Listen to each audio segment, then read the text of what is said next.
नमस्कार, स्वागत है आपका संगठन भारत न्यूज में और मैं हूं आपके साथ शालिनी। आइए बढ़ते हैं आज की बड़ी खबर। प्रेम साजिश और कत्ल, फतेहपुर हत्याकांड में चौंकाने वाला खुलासा। फतेहपुर के बकेवर थाना क्षेत्र में हुए विजय निषाद हत्याकांड का पुलिस ने सनसनीखेज खुलासा किया है। पुलिस के मुताबिक मृतक विजय एक विवाहित महिला के प्रेम प्रसंग था। आरोप है कि विजय महिला पर लगातार बात करने का दबाव बना रहा था और फोटो वीडियो वायरल करने की धमकी देता था। इसी से परेशान होकर महिला ने अपने पति के साथ मिलकर उसकी आत्महत्या करने की साजिश रच डाली। योजना के तहत विषय को बुलाया गया और उसकी हत्या कर दी गई। इसके बाद पहचान छिपाने और साक्ष्य मिटाने के लिए शव के टुकड़े कर अलग अलग स्थानों पर ठिकाने लगाने की कोशिश की गई।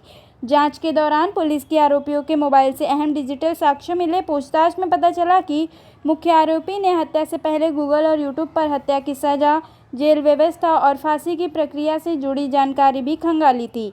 पुलिस ने तकनीकी साक्ष्य और बरामदगी के आधार पर आरोपी पति पत्नी को गिरफ्तार कर जेल भेज दिया है। उत्तर प्रदेश के फतेहपुर जिले से चमन इरफान की रिपोर्ट। लड़का है विजय निषाद। इस ये वहां से अपने घर से निकलता है और कुछ दिनों तक जब वापस नहीं लौटता तो 11 तारीख को उसके परिजन आके थाने पे सूचना देते हैं और गुमशुदगी दर्ज करवाते हैं। जब गुमशुदगी की जांच हो रही होती है तो इसके घर वालों के द्वारा ये भी आशंका जाहिर की जाती है कि इसके फोन रिकॉर्ड को जरूर चेक किया जाए। हो सकता है कि किसी महिला या किसी पुरुष के संपर्क में रहा हो और उसने इसको बुलाकर इसके साथ कुछ अप्रिय घटना कारित कर दी गई। इसके फोन रिकॉर्ड बड़ी डिटेल में चेक करे जाते हैं। डिटेल से चेक करने के बाद ये बात निकलती है कि हमीरपुर में एक महिला है जिसके साथ इसकी बहुत लंबी लंबी बातें थी और ये इस कंक्लूजन पे आ जाता है कि इसका इस महिला के साथ संबंध रहे हैं। और जो इसके मोबाइल की लोकेशन है वो भी अलग अलग जगह पाई जाती है। मोबाइल के लोकेशन के आधार पे घाटमपुर कानपुर में इसकी बाइक भी बरामद होती है। ये सब सारे फैक्ट जब इसके घर वालों को बताए जाते हैं तो इसके घर वालों के द्वारा ये थाने पर आके तहरीर दी जाती है, जिसमें इनके द्वारा बताया जाता है कि एक महिला और इसका पति जो हमीरपुर के रहने वाले हैं, जिनका नाम कामता और किरण देवी है, इन दोनों के ही बुलाने पर ये वहां पर हमीरपुर गया है और इसकी हत्या करके इसकी लाश को कहीं छिपा दिया गया है। मुकदमा पंजीकृत होते ही जैसे ही इसमें विवेचना होती है तो दोनों अभियुक्तों को बुला के कड़ाई से पूछताछ की जाती है। पूछताछ करने के बाद ये सारे तथ्य निकल के आते हैं कि 8 तारीख को ये जब अपने घर से निकला है 8 मई को, तो ये इनके घर पे पहुंचा है दोपहर पे जब घर पहुंचने के बाद पहले से ही पति और पत्नी ये प्लानिंग कर चुके थे कि आज इसको बुलाएंगे और इसकी हत्या कर देंगे। हत्या करने के बाद जो इसका पति है वो इसकी बाइक को एक जगह ठिकाने लगाता है और इसकी डेड बॉडी और उसके मोबाइल को एक तीसरी जगह कानपुर में ही जो है एक जंगल स्थित है वहां पर जाकर इसकी बॉडी को वहां पर जलाकर एक तरीके से उसको छिपाने की कोशिश करता है बोरे में डालकर। तो ये सारी जब उसके द्वारा घटनाक्रम कबूली जाती है तो परिजनों के साथ, जो इसमें मृतक है उसके परिजनों के साथ संबंधित घटनास्थलों पर जाया जाता है।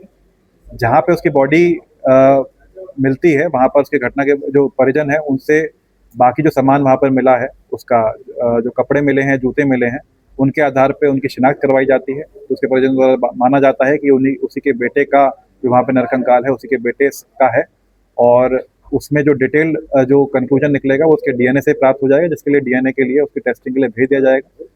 तो इस तरह पूरे घटनाक्रम का अनावरण किया जाता है।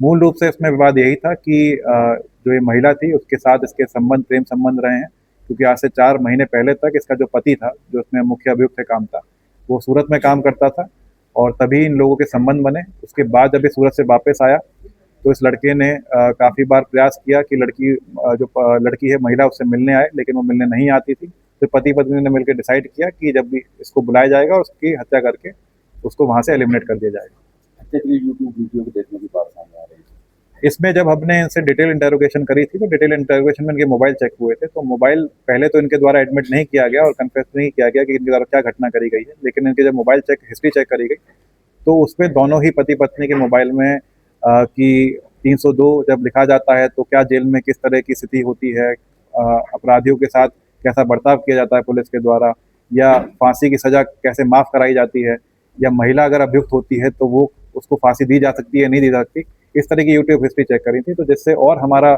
जो विश्वास है वो इस बात पे बना कि इनके द्वारा ये घटना कारित की जा सकती है। लिए बस इतना ही, फिर होगी आपसे मुलाकात। तब तक के लिए नमस्कार और देखते रहिए संगठन भारत न्यूज।